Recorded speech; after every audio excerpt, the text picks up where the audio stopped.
Water everywhere. Whole basement flooded. Standing in water about a ½ inch, 3/4 inches deep.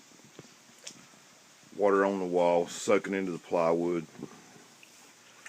Everything on the floor, standing in water. This bedroom carpet, everywhere she stepped, it's squishing out of the floor. Carpet's ruined. Everything in there will be gone. We've lived here 30 years, never had this much water in our basement. Never seen anything like this.